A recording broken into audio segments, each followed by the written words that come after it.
fellow travelers, and welcome to another episode of Vertical Stars Podcast 4th season. How my loyal listeners, thank you for continued support. This is an amazing episode because baseball journalist Jay Jaffe boards the mothership. Now, come aboard as we go traversing the stars. Hi, Mr. Jaffe. Thank you for coming to Traversing Stars Podcast. Oh, thanks. Good to be here. It's an honor for me. Like I said, as a huge baseball nerd, you're one of the foremost authorities on the Hall of Fame, so it's a big deal for me with the Hall of Fame right around the corner. So thank you so much for doing this. I'm going to start with a question of inspiration. So, what inspired your love for baseball and journalism, and who are your earliest influences? Well, let's see. I grew up a Dodgers fan. My dad and my grandfather were both Dodgers fans. I think I started watching baseball just, around the time of the 77 World Series, maybe, just curious as what was going on. Didn't really have much of an understanding.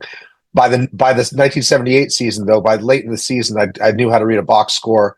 And I can remember like all kinds of details from kind of the second half of that season. I remember going through a stack of newspapers that we were saving for like, the fireplace, and kind of retracing the Dodgers catching the Giants in the NL West race. And I remember all kinds of details about the World Series. That was the year I started collecting baseball cards. So really kind of the light came on then.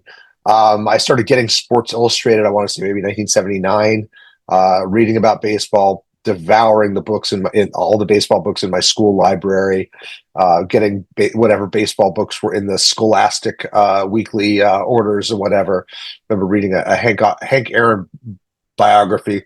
It was probably even before the 78 World Series. It was like, because it was my old house, so I could date this pretty well here. It must have been probably 77 or 78, but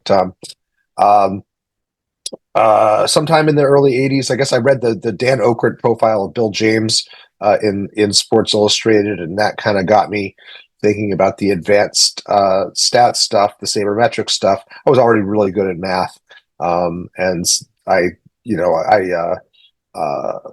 the Bill James stuff really clicked with me. I would track the statistics of the Salt Lake Gulls. I grew up in Salt Lake City, AAA team then of the Angels, and figure out their runs created totals based on the stats in the paper, and things like that. And my grandfather used to send me baseball books that he'd gotten at flea markets and library sales. So I got exposed to Roger Angel, Jim Bouton's Ball 4. Those were formative influences on me. They might have even come in the same shoebox full of books sometime around 1979 or 1980. And I've read those books a million times now. And yeah, I was a professional graphic designer for out of college, and baseball was kind of a moonlighting thing for me. Writing a blog. My first blog was The Futility Infielder, starting in 2001, and the Hall of Fame stuff that I was doing, which was based on Bill James's win shares and some of his other work, really resonated with me. And when I started analyzing that, the ballot, the 2002 ballot, using kind of Bill James type view of things, that was the most popular thing I ever did, and people liked my Hall of Fame coverage. And after doing that for 2 years, Baseball Prospectus invited me to do something for them on the Hall of Fame, and I was a big BP reader, so I was honored to get a shot there. And I invented the system that became JAWS, my Hall of Fame fitness metric, and have kind of steadily progressed from there. I'm amazed that 21 years later, we're still talking about JAWS, which didn't have its name until I think maybe a couple years into the process, but we're still talking about it, and it's still regarded. And not only that, I mean, I never expected to be in a position where I made my living as a baseball writer and had enough tenure to actually vote for the Hall of Fame. Well, like I said, we're going to talk mostly about the Hall of Fame because the induction is in, I believe, it's the 15th, about 6 days. You're The election results are Tuesday the 21st. right. The induction itself is in summer. It's in July. Yeah, sorry, that's what I meant. The announcement for the ballot. Like I Yeah. said, I'm a lover of the Hall of Fame. I'm a big Hall guy. Hmm. And I follow the Not Mr. Tibbs Blue Sky on a regular basis to check to track the ballot. And like I said, your Uh-huh. job is right now the basically the authority on who deserves to be in the Hall of Fame right now just seems to be getting even more prominent as the metric for who gets it. So it is a pretty big deal. I want to talk to you a little bit about the Hall of Fame, a little bit about your thoughts on it, and first thing, if you don't mind, I'd like to do quote something that you wrote in the Cooperstown Casebook, if you don't mind, Sure. which is a great book, by the way. Like I said, I enjoyed it to read. So about the Hall of Fame and why is it so important? You wrote, I'm going to read the quote: "No sports Hall of Fame's membership is so hollowed, nor its qualifications so debated, or its voting process so dissected. So why do you think baseball's Hall of Fame has remained so hollowed?" Um, I, I think it's because we want a connection. You know, we have this long history. Goes back over a century. We want to try to position ourselves within that history. Because anytime any kid that comes to baseball eventually learns about Babe Ruth and Willie Mays and whatever. And I think there's something to the notion of connecting yourself to that history. My grandfather told me stories about seeing Babe Ruth and Lou Gehrig. And my for my father, it was seeing Sandy Koufax and things like that. And um, we want to kind of locate ourselves within that, and to say, I saw this guy play, I saw this great guy play, and he's in the Hall of Fame now. So I think that there's a certain value of that, and people, I think, take the Baseball Hall of Fame far more seriously and far more personally than any other sports Hall of Fame. Now, you don't have to do that. Um, and I think the Baseball Hall of Fame is a wonderful little museum in upstate New York, or Western Central New York, or however you want to put it. That you don't have to care about any of this, like the annual drama of who gets in. It's a great museum just for the exhibits and the history that's there, and a world class research library. The plaque room is contested turf. It's we battle over who gets voted on and voted in, and it's a there's a lot of drama to it, and I think particularly with the internet and with social media, and with things like Jaws and the ballot tracker, it's become something of a winter spectator sport that people enjoy paying attention to. It's part of the whole hot stove. When there's not much going on in terms of free agent signings and trades and stuff like that. Well, there's always something going on Hall of Fame wise, and I know myself, I get a good amount of mileage out of the Hall of Fame candidate profiles that I do, which have gotten increasingly longer and more researched and probably more baroque as the years have gone on. But it beats searching for another topic to write about in the dead of December or January. And when some free agent is signing a $2 million deal, and you're just like, man, I can't come up with anything interesting to say about this guy. So yeah. And I think what's kind of interesting about it is that throughout the years, especially over the last maybe 30 years, other sports like football and basketball at one time or another have been more popular than baseball. But the Hall of Fame for baseball has never lost a sheen in comparison to the other two. I think that's a really, to me, at least to me, that's a very interesting thing. That while baseball has waned sometimes in popularity, the Hall of Fame has still been held as most important of those three major sports. Would you agree Well, with that?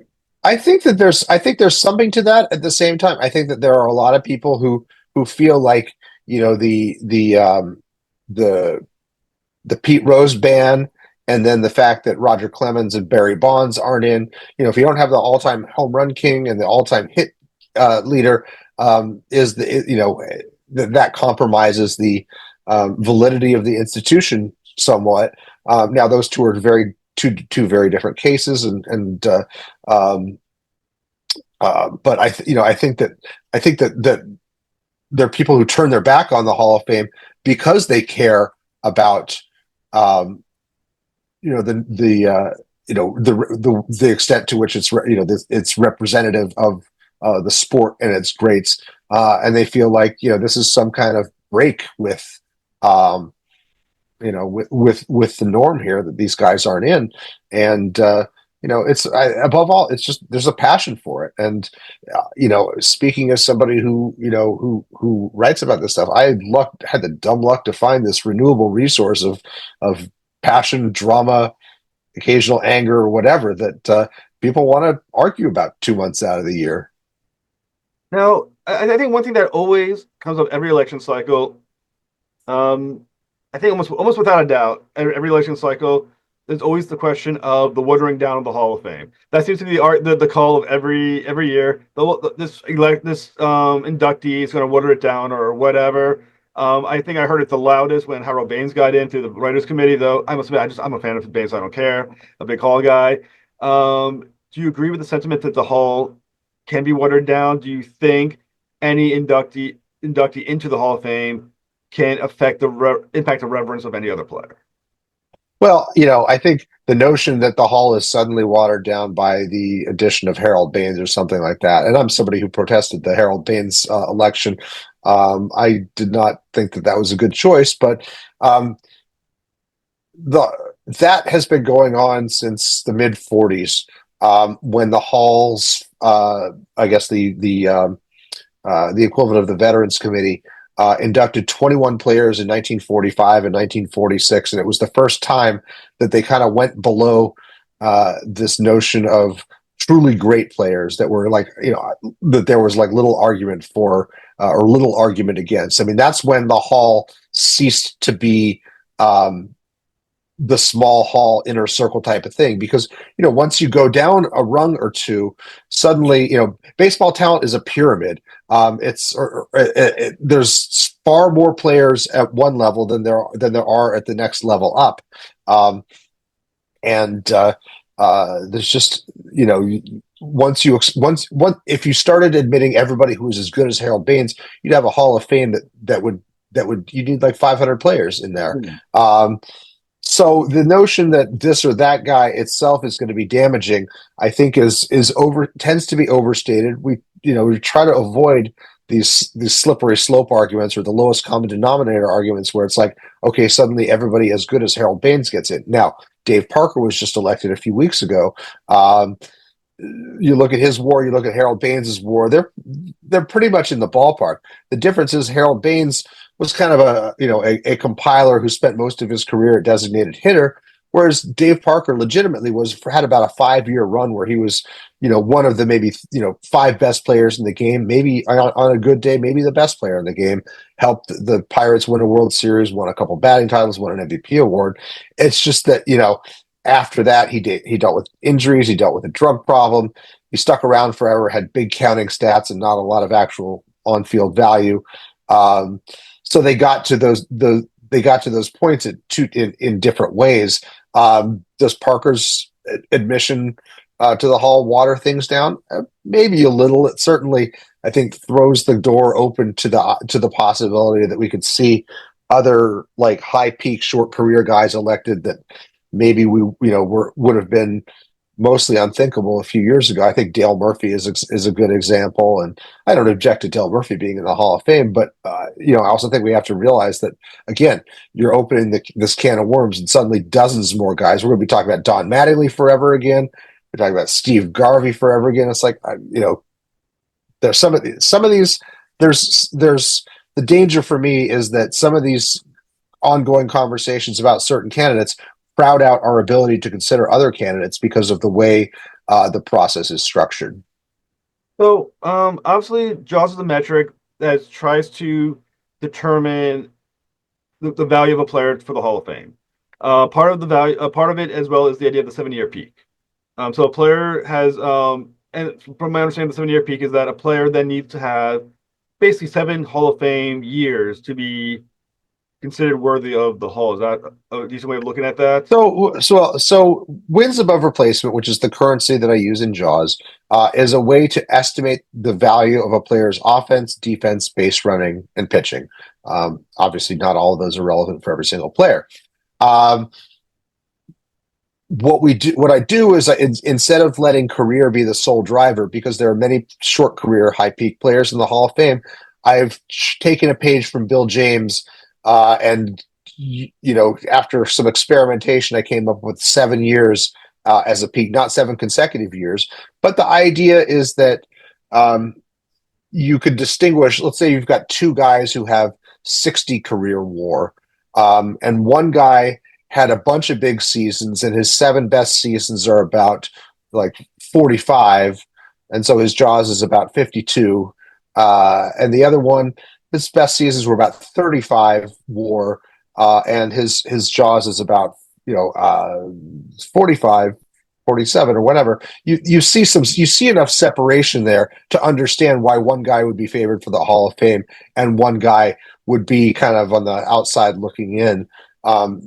That all else being equal, it's the guy who is is contending for an MVP award, is an all-star. What those 7 years represent is just kind of the repeated all-star appearances, the repeated excellence, the big seasons that tend to get you noticed by Hall of Fame voters, boiled into like a more quantitative number that we can throw around and measure. And part of getting back to the notion of watering down, the original stated goal of the Jaws project was to in comparing a player's WAR against those the average Hall of Famer at his position, we could easily determine, is this guy at least a guy who does not water down the Hall of Fame. Now, as we've over the years collected a lot of the missing above average Hall of Famers from the ranks of the the era committees and stuff like that, we've seen that maybe there ought to be a little bit more leeway. We've got a lot of guys who are close but no cigar. Some of it, I think we're seeing shorter careers, particularly with pitchers, but also catchers. And so we have to adjust our thinking maybe a little bit when it comes to what watering down means and what the shape of a career looks like. I think one of the big differences really is the money.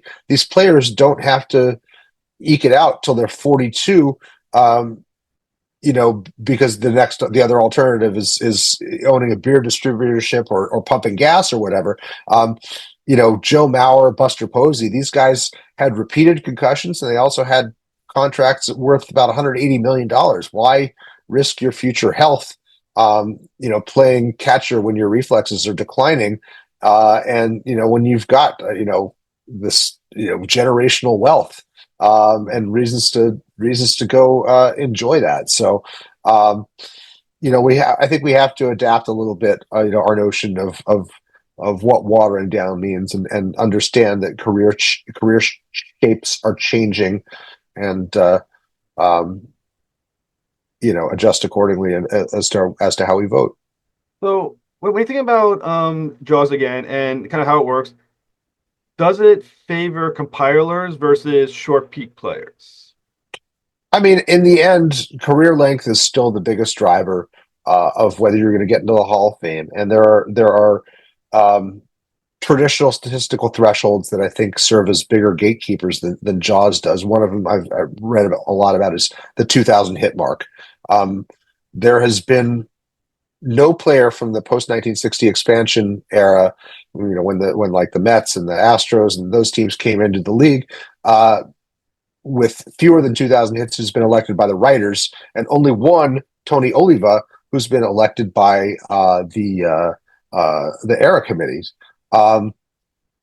It still helps your case more if you're going to get to approach 3,000 hits or 500 home runs. The only guys outside the Hall with either of those milestones are guys who have been connected to performance-enhancing drugs. But I think that's again bringing back the idea of peak. I think we can sort of try to avoid the guys who are just sheer compilers, and and favor the guys who are the more impact players. Studies have shown, if you've got two guys who are worth the same amount over the course of their career, the guy who did it in less time, who had the higher peak, is the guy who's going to give you more shots at a championship, because they'll elevate you that much higher. I think about the election of Jim Cott a few years ago, a guy who pitched 26 seasons in the major leagues and had like two or three big seasons that were a dozen years apart, and was really thought of more as, approached 300 wins, didn't get there, but was thought of as more of a compiler than a true great. And he was elected in 2022. Not one of the best moments for the Hall in terms of filtering out those types, but. I'm going to get the name. I'm going to pronounce the guy's name wrong. So if you can kind of figure out who I'm talking about, maybe you can pronounce it better than me. There's a pitcher, Rick, is it Ruschel? I believe is how to pronounce his name. Rick Ruschel, who his JAWS numbers is about 3 points below the number, but I don't know anyone would view him as a Hall of Fame. Yeah, but his numbers are close. Yeah, Rick Ruschel is a guy who spent a lot of time pitching for some pretty crummy Cubs teams in the mid '70s. Was a workhorse. Who would like throw 270 innings or whatever, and maybe go 17-16 or whatever for a team that might not finish above 500. He does very well in WAR and JAWS. It was late in his career. After he left the Cubs, he pitched on the 1981 Yankees World Series team. He was on some Giants playoff teams late in his career. He was still an excellent pitcher at age 40. I think an All-Star at age 40, one of the oldest to make the All-Star team. He doesn't, if you're judging him solely on wins and losses, you're not going to get to understand him. And even if you're looking at his ERA without adjusting for the fact that he spent a good chunk of his career in Wrigley Field, playing behind crummy defenses or pitching in front of crummy defenses, and against tough teams, all those adjustments try to put a player's true contribution in context. We're like, wins above replacement is supposed to be a context neutral stat. We control for the ballpark, the league scoring environment. We want to get our best estimate of how talented was this guy. Now, that's not everything when it comes to a Hall of Fame argument. You do want to apply context in there. I kind of think of it as like sort of an 80-20 rule mentally, where about 80% is what I come up with via JAWS, and about the other 20% is thinking about, well, what did he do in the postseason? What did he win awards? Were those awards merited? Likewise with the All-Star appearances, are there any other historical reasons, pro or con? Certainly, the Hall of Fame's voting rules have a character clause. I don't really like to fall upon that, but there are voters who will cite it in saying this or that guy, I think, is falls short in the character clause because he did performance-enhancing drugs, or he was arrested for domestic violence or things like that. I think every voter brings to it a slightly different assessment of what that means. But so there's a mix of subjective and contextual considerations with what I think is supposed to be a more context neutral consideration as well, that I think gets to the heart of what it is, at least I'm trying to do with my system. No, like I said, and I do find I'm one of those people who spends a lot of time on Baseball Reference, and I always check the Hall of Fame statistics to check it with JAWS, because like I said, I greatly appreciate the effort to try to equalize errors as well, because I think people misunderstand with WAR, because I see a lot online. They're like, look at this player's WAR, and they compare it to some other guy's WAR. How are they the same level? It's like, well, it's a comparison to how you are versus the players of that same time period, which is what WAR is supposed to be, right? Am I understanding it correctly? Well, you can use it as a cross era comparison. It's suited for that, but you have to remember that there are that like player usage changes over time more pretty dramatically. I remember Tom Verducci when I was at Sports Illustrated. Tom Verducci wrote a whole column complaining about WAR, and it was centered around the fact that how could Jeff Bagwell have the same WAR as Joe DiMaggio? And it's like, well, Joe DiMaggio had a short career, missed time due to the war, World War II. things like that. Played center field. Jeff Bagwell had a longer career, even though it was kind of cut short by injuries, but he had the longer schedule. He was considered an excellent defender at first base. He gained value in base running, things like that. It's like you want to, as with, say, when you look at a player's batting average, it's not telling you the whole story. You want to look at his on base and slugging percentages as well. You want to look at that WAR, and you want to see how he got there. Baseball Reference offers you a breakdown of how many runs his batting was worth, how many runs his base running was worth, how many runs his fielding was worth, and things like that. And you can get a better feel for the shape of a player's career. So, I think that aspect of it still tends to be misunderstood by the public. War is very useful for some things. It's not very good for other things, just like the song. But I think it has been a very helpful tool to have in when it comes to awards voting, when it comes to Hall of Fame voting. I think it helps far more than it hinders. Well, I mean, like I said, I find it fascinating. Like I said, I usually, like I said, I am a sabermetric believer. I believe sabermetric is the best way to try to cut through errors and parks and everything else to try to get a sense of who's in there. I do have some questions. But I think that does bring it up, and I think it's kind of interesting. When you look at WAR, a player like Tony Gwynn, who's a contact hitter, does not have a WAR that equals the average. He's a point below, 1 point below. Luis Arraez, who's led the league 3 times in batting average, has 16 WAR. If he triples his career right now, he only will get to 48, which is still, I think, 20 points below the average. Is it is there an issue with contact hitters, or is it reality, which is contact hitters don't create the wins that a power hitter is going to? Or like I said, and kind of break that down on why that seems like it would, like your head would think, Arrays could lead the league now 7 times and with the same level of WAR, still come nowhere close to eligible Hall of Fame, but you would think he would be based on the highlighted base of his back of the baseball card. You know what I'm saying? Right. So yeah, this is that. I was just talking to somebody else about Arraez a couple of days ago, so I have that a little bit fresh in mind. Yeah. Tony Gwynn, first of all, Tony Gwynn, high average hitter, did not have a ton of power though, and power is really where a lot of the value comes. Gwynn was a high average, high on base guy. He's a little bit short of the Jaws average at his position. But that's because he didn't have a ton of defensive value. Playing right field and not, early in his career he was good, but as he gained weight, he lost mobility. Likewise with his base running, as he aged, he lost speed. He wasn't a great base runner, so he didn't like have the same value as, say, Ricky Henderson, a guy who had supreme on base skills, also supreme base running skills, good defense or whatever. But nobody's kicking Tony Gwynn out of the Hall of Fame. Nobody was going to argue that Tony Gwynn didn't belong in the Hall of Fame. Now, Luis Arraez, on the other hand, he has, I think, totaled less than 10 WAR over his 3 batting title seasons. He has very little defensive value. You talk about a guy who doesn't have a ton of power, doesn't walk very often either. So everything you see from his offense really is a direct product of that batting average. And when that batting average goes down 30 points, his production goes down significantly. And his most recent batting title win was I think his least valuable. He also is a guy who he can fake it at second base, but he's not a really good second baseman, and he doesn't have enough power to be a particularly productive first baseman, which is the position he's find himself playing more.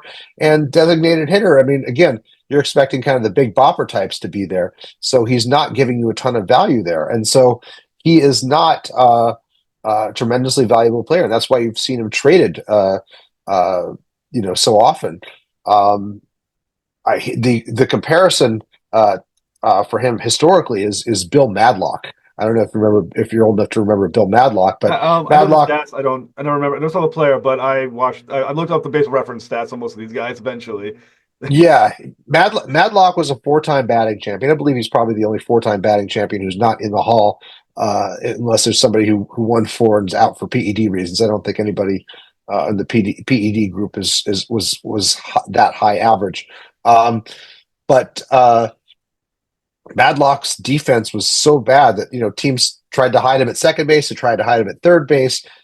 He has only about less than 40 career WAR, I think. And the writers of the day, I mean, he fell off the Hall of Fame ballot pretty quickly because he didn't have mostly because he didn't have the power, and because once his already bad defense got even worse, there was nowhere to put him. And so he was done at like 35 or 36, so he didn't really rack up the counting stats. Arraez is maybe closer to Bill Madlock than he is, say, Rod Carew or Tony Gwynn. It is interesting, though, that I think, when you talk about sabermetrics, I think one big issue with sabermetrics is the sort of the devaluation of batting average relative to the average mainstream fan. And I have got a bit of a pet theory about that. And I think the fact that Ichiro Suzuki is maybe has a chance at being the first unanimously elected position player, and that is that batting average is entertainment value. People love to cheer the guy who gets the hit. Ichiro got the hits more often than anybody else. The guys winning the batting titles, the guys who are getting the most cheers. Yes, people cheer for home runs too, and maybe they get even more excited about the home runs than they do. But you're still like, if you're getting 2 hits a day, and you're not getting 2 hits a day every year, but more often than not, if you're a 200 hits guy, you're getting 2 hits a day more often than you're going over. People love that, and people will cheer for that, and that's how you endear yourself to to fans. And I think there's a good chunk of this sabermetrics movement, and my peers even at Fangraphs, that I think kind of make the mistake of overlooking or misunderstanding why people like the batting average guys. And not everything has to be about maximizing the value of a roster spot in terms of wins above replacement and dollars per WAR or whatever. Some of these guys, they're just fun, and we should enjoy them. We should understand why fans enjoy them, and we should as we think about ways to tweak baseball in order to maybe try to increase its popularity or regain some of its popularity, I think we should be looking at ways to increase the number of base hits, because batting averages are near an all-time low. And there's been a lot of tinkering with the outlawing the infield shifts and things like that haven't really moved the needle. The pitch clock has certainly helped, but that's less has to do with batting average. It hasn't done anything for batting average. Manipulating the strike zone is an area that might help. Raising fence heights might help as well. You keep the ball in the park, but you still get a lot of action. That's one of my that's actually something I'm going to write about after the election. Right, Because something I've given a thought about. Yeah, because like Arraez, like he could end up with as many batting titles as a Gwynn or a Boggs or Ichiro, but he won't have a WAR anywhere near, if he keeps on the same pace, that gets him to the Hall of Fame. That'll be a very interesting case study on, I guess, how we look at batting average. Sort of like the opposite would be maybe like a Joey Votto, who I think belongs in the Hall of Fame, but his is on base percentage. He's going to have one of the greatest on base percentages of any player. WAR not quite. I don't believe it's quite up to what the average is supposed to be for the first baseman. No, he's right around the average of the first baseman. He's pretty much around the average of the first baseman. Yeah, and I don't think there's really that much danger that Arraez is going to rack up 7 batting titles like Rod Carew or whatever and be left outside. I think if he is that good, he'll be recognized for it sooner or later. But I think that the reality is that, and what his wars are telling us, is that the margin between him having a job and not having a job is not that large. If if his bat speed, which is already not great, because he doesn't swing hard, if fewer of those hits start falling in, if he loses just a little bit, he's not going to be playing regularly. He doesn't have another position he can move to simplify things for him. Whereas, like, if you're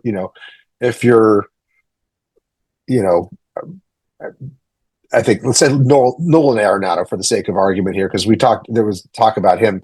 He was an excellent defender at third base. His defense is kind of trending towards average. His offense is kind of trending downward. You could move him to first base and get a couple more years out of him, because he'd probably be a good first base defender, but his offense wouldn't be up to snuff. But you've at least still got another place to try him and see if he can be an average or better player.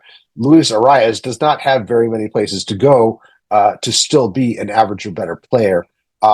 Granted, we have not discussed the possibility that Luis Arraez could maybe rework his swing and start hitting the ball a little harder, and maybe at the cost of the 330 batting averages, but with a little bit more pop. So we'll see. It is an interesting case study, I think. And the fact that it's come up a couple times this week only underscores, I think, this idea that I have to write about all this stuff. Well, like I said, I will say, as you mentioned about loving the batting average, I like Luis Arraez. I like the fact that he's different than most of the other players who right now we're in basically a bash or strikeout era, where most players have, like what being an Oro fan, one of my favorite players was Anthony Santander. Hit 44 home runs, hit 238. He seems to be what we see now as the basic baseball player. High home runs, high strikeouts, low batting average. Arraez is something that in some ways does remind you of the old days of Gwynn and Boggs, but of course his on base percentage is well below both, if memory serves. I think he's only like 345 or 350 for on base percentage, which is pretty low for a guy hitting 340, 350, which means he's not doing anything but single hitting. Good thing his slugging is below 400 as well, if memory serves. Yeah. I mean, Wade Boggs was a great hitter, not just because he had great bat to ball, but because he had an understanding of the strike zone that, few others have demonstrated. And you look at Joey Votto, Ricky Henderson, all these really truly great players. They had the ability to work a walk when the pitcher was afraid to throw to them. And they draw those walks because the pitchers know that if they come in there with a strike and it's not a well-located strike, they're going to do damage. And Arraez, just because he doesn't hit the ball that hard, the pitcher could challenge him, and know that, like, hey, worst case, maybe this guy slaps a double. More often, it's just going to be a single, and I can live with the single here. And there obviously there are going to be times in a game when even a single is going to get you in trouble. But more often than not, throwing them strikes is just not going to do that much damage. And I think another thing that's kind of interesting, talking about the year in which where we are, because we got to talk about it because of Bill Wagner. I know. Do you have a little more time, if you don't mind? Yeah, I could do maybe, let's say 10 minutes. 10 minutes. Okay. I was going to hit on two more subjects. Okay. I want to talk about Bill Wagner, and then just hit on people who are on the ballot right now, and then we'll call it. So for instance, Bill Wagner right now, we're going to talk about relievers because he's on the ballot. He looks like he's going to be inducted this year. Surprisingly, Krod, Francisco Rodriguez, who has a very similar numbers, I think 5 short in WAR, but like more saves by like 5 or 6 saves, is nowhere near the Hall of Fame. And when you look at the players who are closers now, it looks like it's already coming to be an endangered specialty, because very few players are even going to be close to hitting even 300 saves at this point. Look at who's around, because their careers are so short and they're beginning to be less specialized in that sense.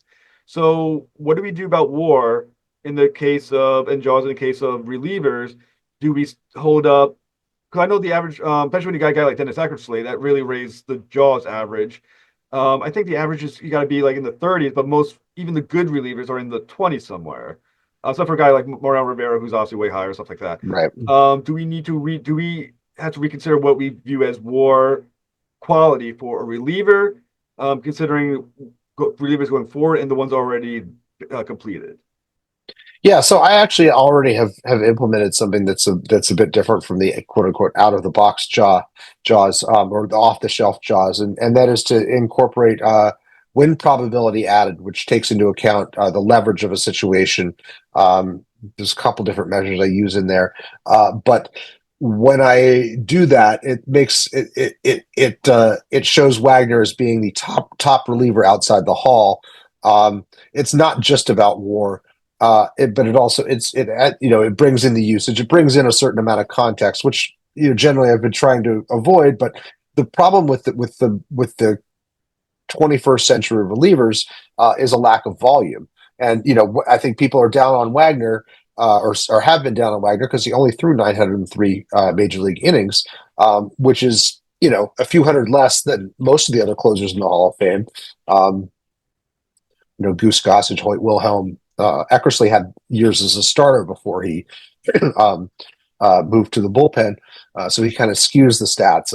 But um, what we've seen now is kind of the fall of the superstar closer. Mariano Rivera was making $15 million a year, and even the fringe all-star closers were making $10 to $12 million a year. We've seen teams realize that they don't have to pay those guys that much. They can cycle through a few live arms and in and out before they get expensive and use them as closers, especially if they're not like playoff teams. Kenley Jansen and Craig Kimbrell are right up there in the 400 something saves tier. I believe they passed Wagner and maybe are closing in on Krod if I'm remembering the leaderboard inside my head here. They'll have shots at the Hall of Fame, but guys after that, we're kind of at a crossroads here because the relievers are not getting the kind of volume and repetition that's going to make them or that's going to give them a strong opportunity. Now, there are a lot of people who are like, already Billy Wagner's a bridge too far. I mean, we've got 7 relievers in the Hall. Why do we need an 8th? So I don't know. I tend to think we should probably err on the side of being conservative with the relievers. At the same time, it's very clear to me that after Wagner and maybe Kimbrell and Jansen, it could be a long time before we see another one to have this conversation. So, well, I guess my question is, once again, I maybe become a big Hall guy.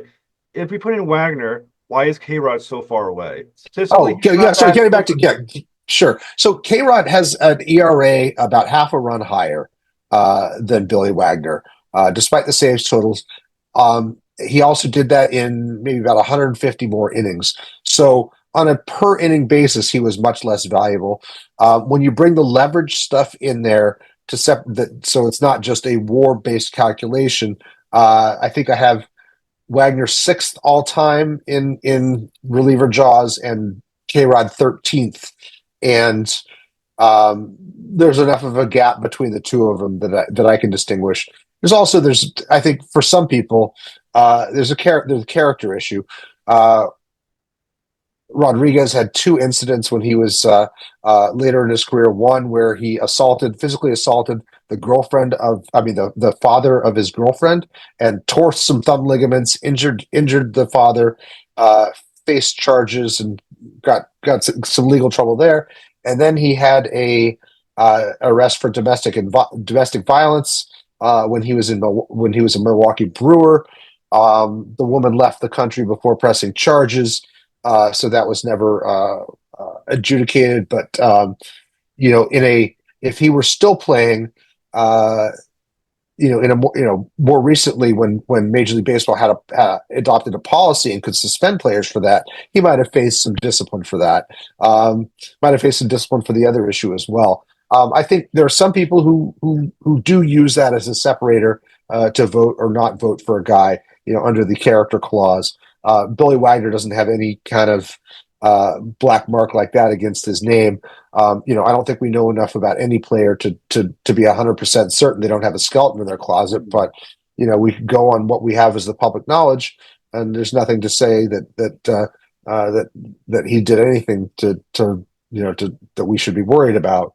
And on top of that, Wagner's got, for me at least, a particularly compelling backstory. This is a guy who is a natural born right-hander who broke his right arm twice in a row when he was like 6 years old, and learned to throw left-handed. And not only could throw left-handed, but could throw left-handed, 100 miles an hour, at his peak. And it's just absolutely ridiculous to think about what you or I can do with our non-dominant Right. hand. It ain't it ain't throwing a baseball 60 feet with precision. Yeah, Uh, imagine what the right hand would have been like if you had not broken it, huh? yeah, you wonder about that. So, final two questions are kind of connected. One, why is Andy Pettitte suddenly getting a surge, considering we know about the steroid issue? And two, is there any player that's not getting attention in the Hall of Fame right now that should, especially at the very least, because obviously voting's already happened, should get the attention next year? Yeah, okay. So the first one, Andy Pettitte, his admission of using human growth hormone, that dates back to the time before there was steroid testing.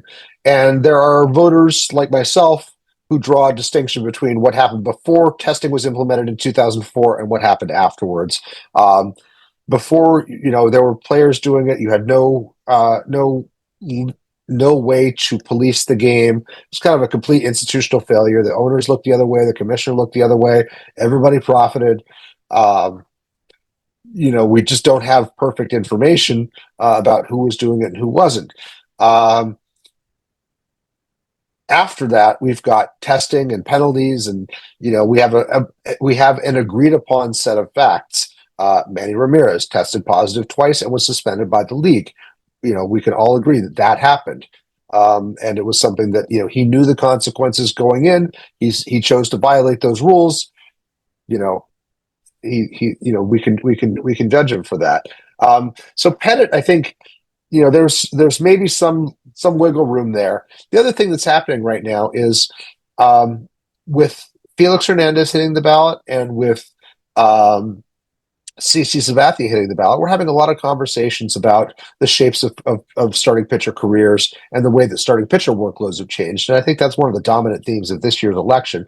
CC pitched to a volume that we're just not going to see again. He was born in 1980. He has the most innings thrown of anybody born after 1966. It's just that outsized. Had 3,000 strikeouts. Was only the third lefty to get to 3,000 strikeouts. Really interesting career, big career numbers. Andy Pettitte has pretty similar win total, pretty similar innings total. Was on a bunch of championship teams with the Yankees. Has this high volume of postseason accomplishment. Holds a lot of postseason records thanks to his participation with the Yankees. Felix Hernandez, on the other hand, was a guy who had a comparatively short career. Was worked very hard through the first decade of it, and then kind of fell off the map because he didn't stay in shape and because he was kind of rode hard and put away wet type of situation. And he never got to play in the playoffs because he was on a team that was not very well run, the Mariners. And so we're having a lot of discussion, I think, among the voters as to what does a 21st century starting pitcher have to do to get into the Hall of Fame. There are a whole bunch of guys who were more valuable than Felix in a similar number of innings and won Cy Young awards in the 80s and 90s and never got a second look from Hall of Fame voters. As recently as 2018, Johan Santana fell off the ballot despite winning 2 Cy Youngs because the ballot was so crowded. So I think Pettitte and Felix, who are both, let's see, Pettitte's about 30%, Felix about 25% right now in terms of the votes, the ballots that have been published. They're both stimulating a lot of thinking and drawing some support from voters who see 2 very different career shapes, but understand that each has some validity to it from a Hall of Fame standpoint. And I think we're going to see these conversations go on. Pettitte's only got a couple more years on the ballot. He's not going to get to 75%, I don't think, but he might be well set up to get a second look from the ERA committee in a few years. Felix, his candidacy is just beginning, and I'm not yet convinced that he's a Hall of Famer because I can point to a dozen guys, from the past 2 decades that I think are as good or better than him, who should be in, including Santana. But I want time to think about it, and I'm glad he's going to be on next year's ballot so we can continue this discussion. I think when we look at the first-year candidates on this ballot, I think the other one that I think is going to get some long-term play, even though he's not going to come in with a very high vote share, that's Dustin Pedroia. Yeah. Career that ended early due to knee problems, but checked a lot of boxes. Rookie of the Year, MVP, 2 championships, and All-Star Gold Glove winner. With a compelling personal narrative. This is a guy who's like really probably about 5'6", wasn't supposed to be a major leaguer, wasn't supposed to be this good, and yet just fought hard at every level to make himself into one of the best players in the game. And for a while, there was a brief time when he was at Double A when he was paired with Hanley Ramirez, who was a naturally talented, incredible athlete, with a ton of power. They traded Hanley away.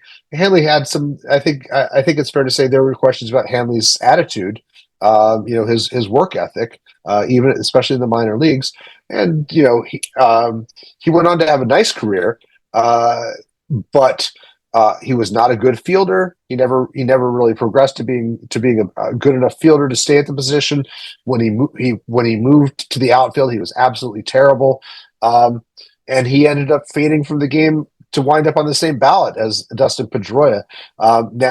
One all the talent in the world, the other all the grit in the world, and they end up at the same place. And the gritty guy is the one. Let's be fair, he did have talent. It just wasn't always as obvious as the other talents. But he's the one who we're probably going to be talking about for a while in this context. He may not get in via the writer's ballot because if he's getting 13% now, he's got a long ways to go. But again, he might be somebody who, if he gets to 40 or 50%, he's going to be talked about in the era committee process. And if Dave Parker can get in, then maybe Dustin Pedroia gets in down the road. We'll see. Well, Mr. Jaffe, thank you so much for coming on the show. I want our listeners to check out your book, The Cooperstown Casebook. It's fascinating, especially if you want to understand sabermetrics and jaws. And if you care about the Hall of Fame, that's the book to read. Thank you so much, sir. Sure, a pleasure. All right, have a very good night. Okay, take care.